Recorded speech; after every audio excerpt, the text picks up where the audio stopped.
Suur arutelu jätkub. LGBTQ versus islam, sest ilmselt on endiselt inimesi, võib-olla sina, kes arvavad, et need kaks asja sobivad omavahel kokku.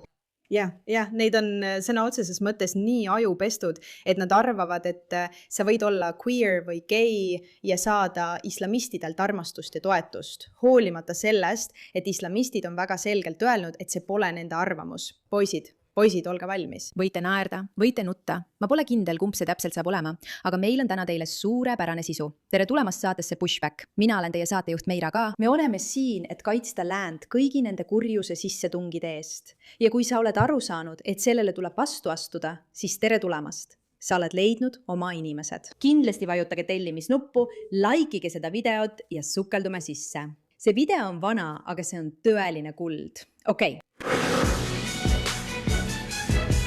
Brunei, kus enamik elanikkonnast on moslemid, kehtestab ranged uued islamiseadused, mis muudavad homoseksuaalsed suhted kividega surnuks loopimisega kalistatavaks. Uute seaduste kohaselt mõistetakse teatud tegudes süüdistatud isikud süüdi, kui nad tunnistavad üles või kui kohal olid tunnistajad. Lesbilise vahekorra eest on ette nähtud teistsugune karistus. 40 kepihoopi ja või kuni 10 aastat vangistust. Väga leebe. Mul on lihtsalt hea meel, et lääne progressiivsed inimesed on tänavatel ja protestivad sellise jäleda drakoonilise homofoogia vastu. Muidugi, tegelikult see nii ei ole. Aga kui mõelda sellele, et see on nii sügavalt nende usulistesse veendumustesse juurdunud, et riigid teevadki sellest seaduse, teevadki sellest seaduse. Kui oled lesbi, siis head aega ja edu sulle. Ja ometi ikkagi mõned inimesed arvavad, et need kaks asja on tõesti omavahel sobivad.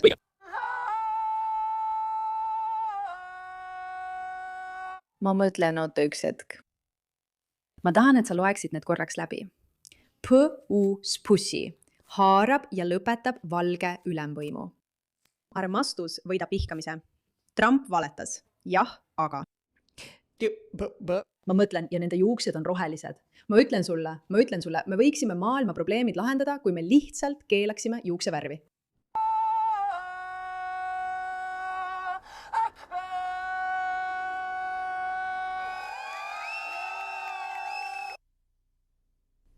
Aga see on vaid üks näide. See ei ole ju tavaline nähtuseks.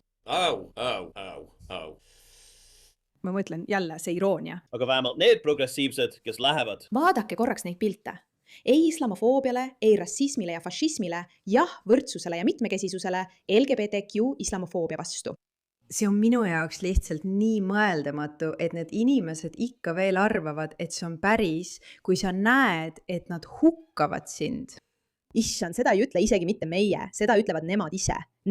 On nii palju kaadreid, kus nad ise ütlevad, et nad tõesti usuvad, et see on kõige hullem inimrühm kogu planeedil ja ometi kulutavad need inimesed oma aega nende inimeste kaitsmisele. Nagu ma ütlesin, juustega on alati midagi korrast ära. Aga vähemalt neid progressiivseid, kes lähevad välja ja protestivad geide hukkamise vastu islamiriikides, ei astu Antifa vasakpoolsed neile vastu ega hirmuta neid, eks. Aga vähemalt siis, kui toimub LGBT marš, ei esita moslemijuhid kaebusi selle kohta, et plakatid on islamofoobsed, eks. Aga vähemalt siis, kui toimub LGBT marš, peetakse plakateid islamofoobseteks, eks. Moslemijuhid esitasid ametliku kaebuse islamofoobsete plakatite kohta Londoni Pride'il. Poiss, nad teevad sõna otseses mõttes kõike, et seda mantrat peale suruda, seda kogu asja, et kõik on rassistid. See ongi nende parim kaitselin. Nad kasutavad seda ikka ja jälle, uuesti ja uuesti. Võib-olla me ei ole rassistid, võib-olla meile lihtsalt ei meeldi hukkamised. Aga vähemalt kui toimub LGBT marss, siis moslemid ei loopi geide pihta homofoobseid solvanguid, eks.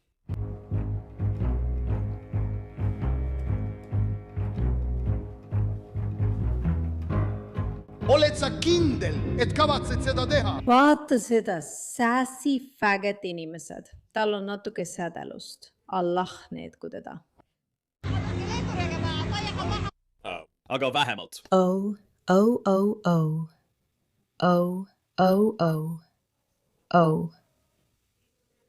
See ei lõpegi ära. see ei lõpegi. On veel umbes 50 videot ja me vaatame need kõik ära. Aga kõigepealt kiire sõnum meie sponsoritelt. Ma tean, et sa oled märganud, et mu nahk näeb imeline välja ja ausalt öeldes mul ei ole mingit erilist rutiini. Mul on lihtsalt üks väike saladus. Ma hakkasin kasutama OneSkin OS1-i oma igapäevases rutiinis ja aja jooksul on mu nahk tõesti muutunud siledamaks ja tervemaks. Ja teie olete seda märganud. Mis teeb OneSkini eriliseks on see, et see on loodud sihtima neid zombirakke, vananevaid naharakke, mis lakkavad korralikult töötamast ja põhjustavad peeneid kortse ning tuhmust. Mitte, et ma vanaks jääksin. Tulemusi toetavad 4 eelretsenseeritud kliinilist uuringut, üle 10 000 viietärni arvustuse ning Bloomberg tunnustas neid isegi kui nahanooruslikkuse valdkonna liidrit. Mul on nii hea meel, et nad on minu sponsorid. Üle 10 aasta kestnud noorendusuuringute tulemusena loodud OneSkini OS01 peptiid on tõestatult suunatud vananemise nähtavatele tunnustele, aidates sul saavutada oma kõige tervema naha nii praegu kui ka vananedes. Piiratud aja jooksul proovi OneSkini 15% soodustusega kasutades koodi MEIRAK aadressil oneskin.ck/MEIRAK. See on 15% soodustust aadressil oneskin.ck koodiga MEIRAK. Pärast ostu küsitakse sinult, kust sa neist kuulsid. Palun toeta saadet ja ütle, et mina sind saatsin. Jah, palun toeta saadet ja jätka ideoloogiate toetamist, mis võitlevad hullumeelsuse vastu. Ma armastan seda meest nii väga. Muide, see on Paul Joseph Watson. Ta on neid videoid teinud juba aastaid ja need on alati nii head. Vaatame, milliseid muid hullumeelseid asju ta on välja mõelnud. YouTube võtab selle vastu sõna. Eks ole. Ma olen Claire, transsooline gei ja toetan hea meelega ning Kaitsen kõiki oma moslemitest õdesid vendi. Aga vähemalt läänes on moslemitest sisserändajad integreerunud ja mõistnud, et LGBT õigused on progressiivse ja hooliva ühiskonna põhiosa. Eks ole? Anderton Parki algkool on viimane kool Birminghamis, kus on toimunud protestid, milles nõutakse homoseksuaalsetest suhetest õpetamise lõpetamist. moslemiks olemine ja homoseksuaalsus kahjuks ei käi kokku. Te peate austama meie õigusi. Te peate austama meie moraalseid tõekspidamisi ja ei tohi öelda inimestele, et on okei olla moslem ja olla gei, härra Moffat. Häbi! Okei, ma tahaksin korraks vahele segada, sest ma tegelikult arvan, et neil inimestel on õigus. Koolid ei peaks suruma peale gei ideoloogiat ega islami ideoloogiat. Tegelikult ei peaks nad üldse ideoloogiaid peale suruma, sest see on vanemate ülesanne. Vanemad peaksid õpetama oma lastele, milline on väärtussüsteem väljaspool seda, mida kool ja riigi infrastruktuur õigeks peavad. Ma ei arva, et lastele peaks õpetama, et gei olla on okei. Ma ei arva, et lastega peaks üldse seksuaalsusest rääkima, sest see on õõvastav ja sobimatu. Ja selles osas olen ma nende inimestega nõus. Irooniline selle juures on see, et need protestid, mis väga selgelt väljendavad, mida islam õpetab, jäetakse lääne inimeste poolt täiesti tähelepanuta, kuigi nad muidu ütlevad jah. Geid Palestiina eest, kriirid islamofoobia vastu, bla. Nad ei vaata seda. Nad lihtsalt ei vaata seda. Nii et nad pingutavad nii palju, et kaitsta inimesi, kes vihkavad nende eluviisi. Pole üldse keeruline selle kohta videomaterjali leida, pole keeruline näha, mida need inimesed tegelikult usuvad. Nad ei ürita isegi seda varjata.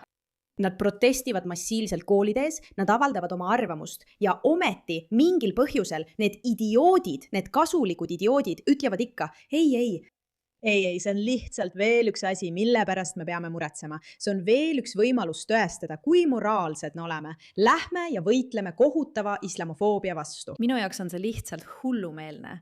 Häbi. Siiski on see vaid väike vähemus. Häirivalt suur osa läänes elavatest moslemitest ei toetaks ju kunagi geide puuri panemist, eks? 52% üle poole Suurbritannia moslemitest usub, et homoseksuaalsus peaks olema ebaseaduslik.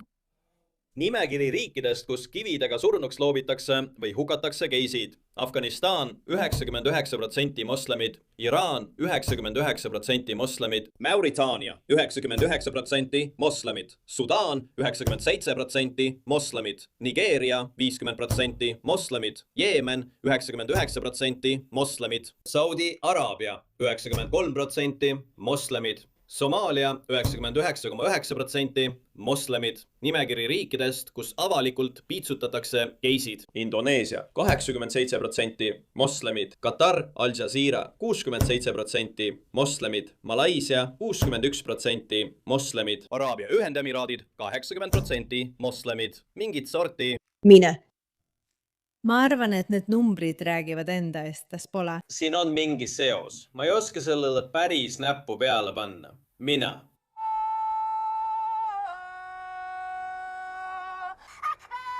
Siiski, see pole ju nii, et vasakpoolsed oleksid sõna otseses mõttes tapnud gei-populiste, kes üritasid hoiatada, et islam ei sobi läänes LGBT-ga kokku, eks? Vähemalt on meil siiski vaprad kuulsused nagu Ellen DeGeneres, kes pöördub moslemite poole, et neile selgitada, et geide hukkamine on vale. Ja kuidas moslemid reageerisid? See on šariaadi seadus islamis ja LGBT pole kunagi aksepteeritav. Kui te teaksite, miks see seadus kehtestati, olen kindel, et see boikott ei lõpe. Brunei on rahulik ja iseseisev riik. Meie sultan lihtsalt rakendab reegleid, mis on juba väga ammu kehtestatud. Nad karistavad neid, kes teevad nende usu järgi valesti. Aga siiski, see ei ole nii, et suured hulgad moslemeid läänes toetaksid šariaadi seadust, mis on kogu maailmas homoseksuaalide vastase rõhumise aluseks. Õige! Aga siiski, see ei ole nii, et meil oleksid läänes šariaadi patrullid, kus geisid ähvardatakse ja kästakse neid suurlinnade piirkondadest lahkuda. Eks! Whitechapelis Ida Londonis üritab radikaalne omakohuslaste grupp kehtestada šariaadi seadust pahaimamatutele inimestele. Jah, sa oled gei, sõber. Kao siit minema, sõber. Kao siit minema, pede. Aga siiski. See pole ju nii, need auväärsed härrad ründasid happega gruppi mehi geiklubi lähedal homoviha täis solvanguid karjudes, eks? Eks? Aga siiski. See pole ju nii, et see transsooline inimene alandati, löödi ja teda pilgati araabia keeles alžeerlaste grupi poolt Pariisis protesti ajal, eks? Mis juhtus Pariisi kesklinnas? 31-aastast Juliat rünnati pühapäeval, kui ta kõndis mööda treppe üles metroojaamas Palais de la Republique'is. Väljakul toimus suur meeleavaldus Abdelaziz Bouteflika vastu, kes oli Alžeeria kaua valitsenud, 82-aastane president ja on nüüdseks oma tagasiastumisest teatanud. Julia, kes kandis musta valge triibulist bluusi, peatati meeleavaldajate poolt, kes pilkasid teda araabia keeles. Üks mees sasistas tema juukseid, samal ajal kui Alžeeria lipuga kaetud mees tuli Juliat aitama. Kui mees lahkus, lõi üks mees Juliat korduvalt rusikaga, samal ajal kui teine teda jalaga lõi. Jällegi, see on nii lihtne. See mees on nii lõbus, aga see on lihtsalt nii lihtne. Lihtsalt kuula, mida nad ütlevad. Lihtsalt kuula. Lihtsalt kuula. Julia tegi hiljem selgeks, et rünnakul polnud mingit seost alžeerlaste kogukonnaga, vaid selle viisid läbi teadmatud inimesed, sõltumata nende päritolust või usutunnistusest. Kui uskumatult hale on olla keegi, keda rünnatakse selle eest, kes ta on ja kes ei kaitse isegi oma keha, vaid tahab pigem keskenduda sellele, et mitte olla teiste suhtes rassistlik. Vaata, minu jaoks näitab see lihtsalt uskumatult madalat enesehinnangut. Inimene peaks suutma end kaitsta ja mõistma, et kui keegi tuleb ründama, on see probleemne ning ei tohiks olla ajupestud uskuma vastupidist. Et iga hinna eest on kõige tähtsam kaitsta inimesi, kes neid ründavad. Stockholmi sündroom või mis? Aga ikkagi, kui Ühendkuningriigis toimus esimene gei abiellumine, siis moslemid võtsid selle avasüli vastu, eks? Homoseksuaalsus on islamis keeratud. Mikah on mehe ja naise vahel. See on mali. No minge siis barbaarsuse ja mahajäämuse poole. Häbi sellisele vastikule paarile. Mees ei ole inimene, kui ta on voodis teise mehega. Homoseksuaalsus on ebaloomulik ja selgelt vale. Nad ei ole moslemid. Need, kes on tõelised moslemid, teavad hästi, et islam ei... Muide, pane sellele tähelepanu. Vale, nad ei ole moslemid. Need, kes on tõelised moslemid, teavad hästi, et islam ei aksepteeri seda jama. Lõpetage meie religiooni rikkumine. Allah, hävitagu nad. Muide, tänapäeval ei saaks kunagi selliseid asju kirjutada, aga mõtle lihtsalt, kui enesekindlad need inimesed oma uskumustes on ja kui kindlad nad on, et keegi ei ütle neile, et nad eksivad, et nad panevad selle sõna otseses mõttes internetti üles ja vastavad sellistele asjadele, sest nad teavad, et nad on puutumatud. Sa ei teeks mitte kunagi tänapäeval midagi sellist, sest sa tead, et see dokumenteeritakse ja sind vallandatakse töölt. Neid ei huvita. Aga ikkagi, kõik need pagulased on teretulnud protestid ju kindlasti näitasid, et geid on tõesti toredad, armastavad ja hoolivad inimesed ning neid ei tohiks üldse peksta, eks?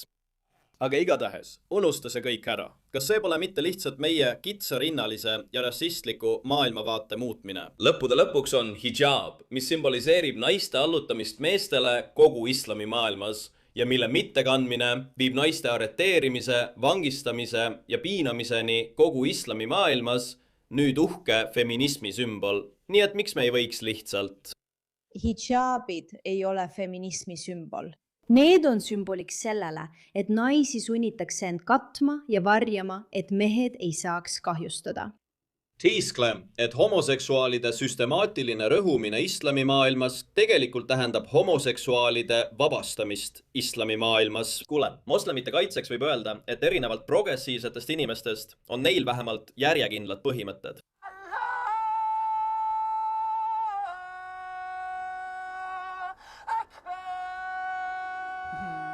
Ma arvan, et see naeratus ütleb kõik ära ja tal on täiesti õigus. Erinevalt liberaalidest ei teeskle nad vähemalt, et tunnevad midagi muud, kui nad tegelikult tunnevad. Nii, et ma arvan, et meil on LGBTQ ja islami vahelises arutelus üsna selge võitja. Mida sina arvad? Aitäh, et sellele teemale tähelepanu pöörasid.